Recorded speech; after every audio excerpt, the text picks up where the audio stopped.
दोस्तों, जैसा कि आपने पिछले एपिसोड 3 में देखा, हम गणपतिपुले से निकल चुके थे और अब रत्नागिरी की ओर बढ़ रहे हैं। रत्नागिरी में आज हमारा पहला डेस्टिनेशन है रत्नदुर्ग किला, जो समुद्र के बिल्कुल किनारे स्थित है। तो चलिए देखते हैं आज का दिन हमें क्या-क्या नए अनुभव देता है।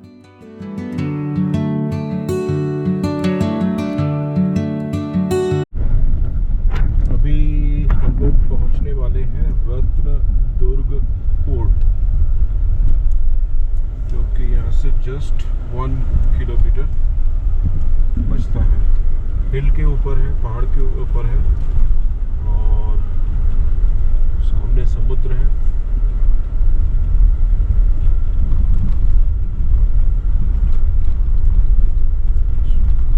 सामने जो है भागेश्वर मंदिर, भागेश्वर मंदिर ये सामने दिख रहा है। काफ़ी अच्छा लग रहा है देखने में, काफ़ी बड़े एरिया में मंदिर है।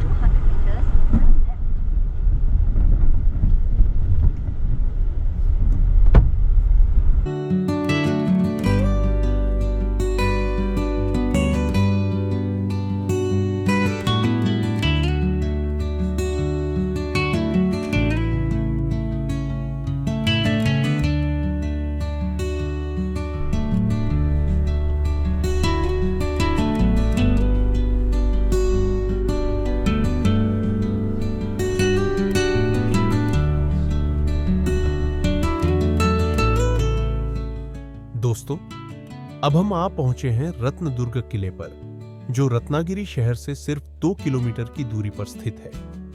इतिहास की बात करें तो साल 1670 में मराठा सम्राट छत्रपति शिवाजी महाराज ने इस किले को बीजापुर के आदिल शाह से जीता था। शिवाजी महाराज ने यहां सुरक्षा के लिए 2 मजबूत बुर्ज भी बनवाए थे। किले के एक कोने पर आपको लाइट हाउस मिलेगा, जो समुद्र के किनारे खड़ा है और बहुत खूबसूरत नजारा देता है। अंदर आपको भागवती मंदिर, एक तालाब और एक कुआं भी देखने को मिलेगा। और हाँ, किले के नीचे एक रहस्यमयी गुफा भी मौजूद है, जो इसे और भी रोचक बना देती है।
कोई नया गार्डन बना है, पता नहीं क्या बना है, बट किले नुमा शेप इसको दिया है।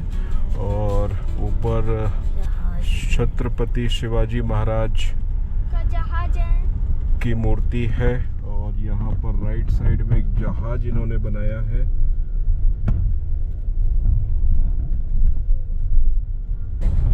फ्रेंड्स, फोर्ट विजिट करने के बाद हम लोग यहाँ रत्नागिरी में भी घूम रहे थे, बट अभी हमारे सारे डेस्टिनेशंस लगभग कंप्लीट हो चुके हैं। तो मैंने सोचा कि चलो यार, मुझे गोवा जाना ही है, तो क्यों मैं अब यहाँ रत्नागिरी में स्टे करूँ। तो अभी फ़िलहाल हम लोग शाम को 5:30 बजे का वक्त हुआ है और अब हम यहाँ से रत्नागिरी से गोवा के लिए निकल रहे हैं। तो 4 से 5 घंटे का सफ़र है, तकरीबन 200 किलोमीटर्स का 200 और 220 किलोमीटर्स का डिस्टेंस है, जो 5 से 6 घंटे में कवर हो जाएगा। और अगर बीच में कुछ ऐसा लगता है कि रेस्ट करना है तो फिर हम देखेंगे, बीच में किसी भी प्रॉपर्टी में रुक जाएंगे या फिर गोवा पहुंचकर हम अपना स्टे प्लान करेंगे।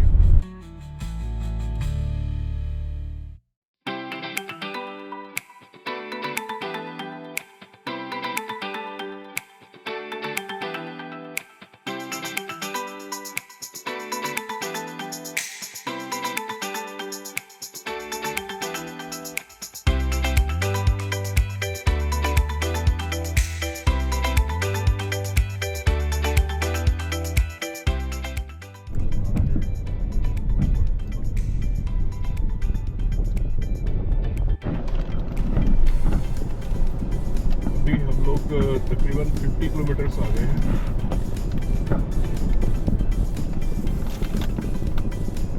रत्नागिरी से रोड कहीं पर 4 लाइन मैक्सिमम प्लेसेस पर है, बट कई जगह पर काम चल रहा है तो सिंगल रोड है, कई जगह पर ब्रिजेस के काम चल रहे हैं तो ट्रैफिक्स हैं सिटीज़ में, और ये माउंटेन्स के रोड है। तो ओवरऑल तो बढ़िया है। शाम का 7:15 बजे का वक्त है। देखते हैं हम लोग गोवा किस वक्त पहुंचते हैं, या फिर हमें कहीं बीच में स्टे करना पड़ेगा। अभी कुछ ऐसा फाइनलाइज हुआ नहीं है, आगे बढ़ते जा रहे हैं। देखते हैं कैसा क्या एक्सपीरियंस होता है, कहाँ हम रुकते हैं, या सीधे हम लोग अभी गोवा पहुंच जाएंगे। 10 बजने वाला है और अभी तकरीबन 170 किलोमीटर्स का डिस्टेंस बाकी है गोवा का, पणजी का। और अभी हम लोग रुके थे यहाँ पर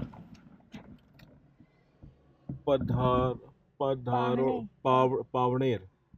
तो ये कोई प्रॉपर्टी है जिसके पास हम रुके थे, खाना खाया है। ऑन एन एवरेज खाना था, ठीक था, इट्स ओके। तो अब हम आगे का सफ़र करते हैं।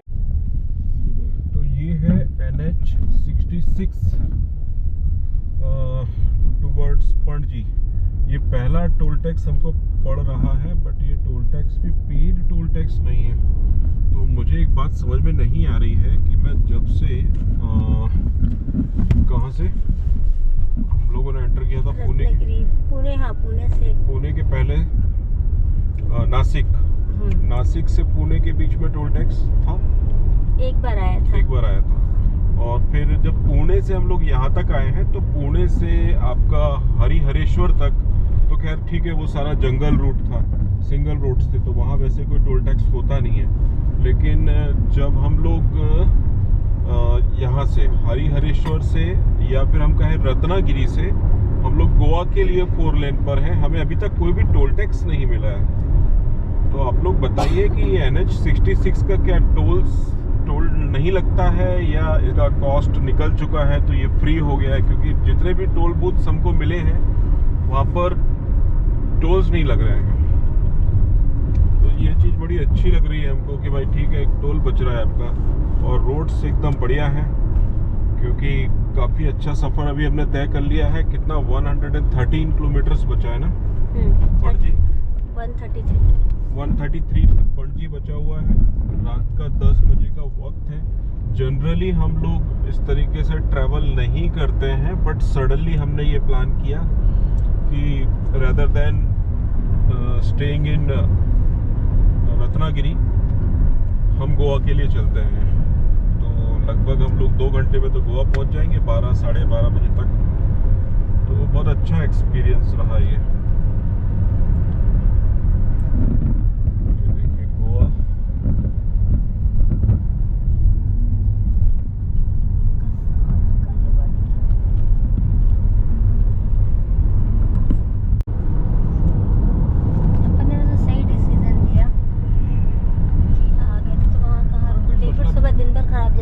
वो लॉजिक सही था भाई। अननेसेसरी आप वहाँ रुकते, पैसा वेस्ट करते, फिर कल दिन भर ट्रैवल करते, तो अभी आप आ गए यहाँ, रिलैक्स हो गए, और सोकर सुबह उठो तो फिर सही रहता, भले 3 फिर बजे वहाँ से लगता है कि चलो चलना है। अब कल आप अपना दिन पूरा यूटिलाइज कर सकते हो। आराम से उठो, उठने के बाद बाहर जाओ, घूमो फिरो, जो करना है वो करो, स्विमिंग करो। स्विमिंग करो। लेकिन स्विमिंग के लिए आपको फिर सुबह जल्दी करना पड़ेगा या शाम को करना पड़ेगा।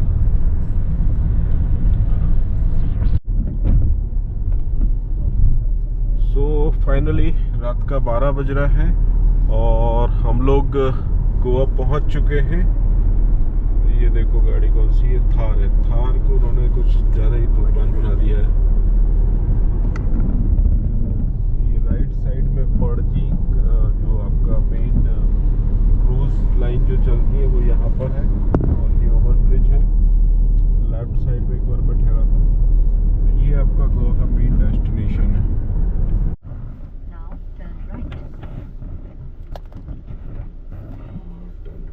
से तो नहीं होगा क्योंकि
देखो लेफ्ट हैंड साइड में आपके, ठीक है।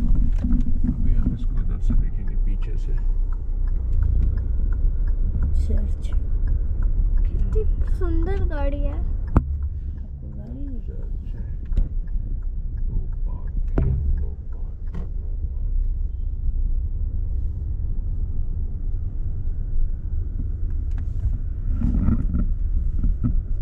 तो बंद हो गया। अपन यहाँ से चलते हैं, इसको इधर से देखते हैं।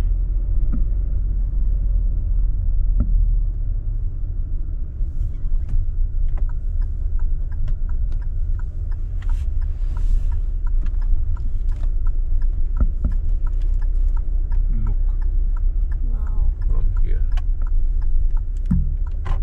ठीक है, पैदल जाके देखना चाहोगे बाहर निकल के मैं थोड़ा? सो रही हूँ। तो देखो कितना सुंदर है।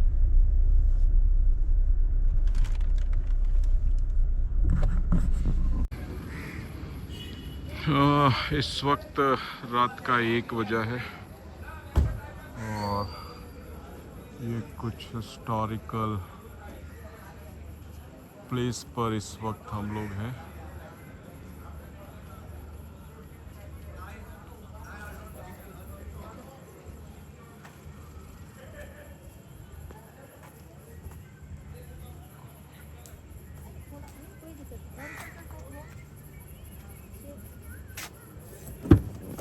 ये बच्चा सो रहा है, देखो पापा पापा का बच्चा इधर सो रहा है।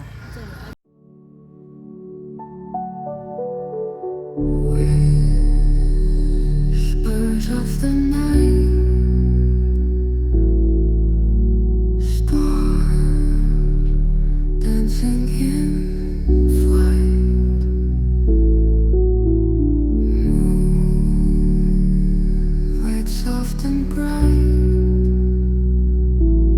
peaceful dreams ignite.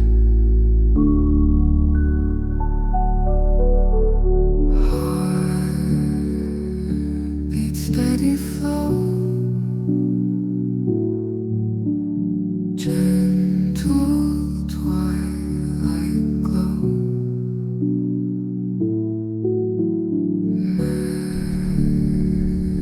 Memories in tow, wherever dreams go, flowing rivers of light, waves in silent fields.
Property के नजदीक पहुंचने वाले हैं।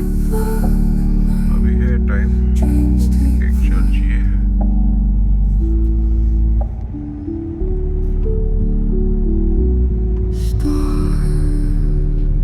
dancing in flight. Moonlight soft and bright. Peaceful dreams ignite. Now turn right and then you are arriving at your destination. Beat steady flow. Club Mahindra वारका। Gentle twilight glow. Finally we have reached our destination. Memories in tow. This is Club Mahindra Varka. Dreams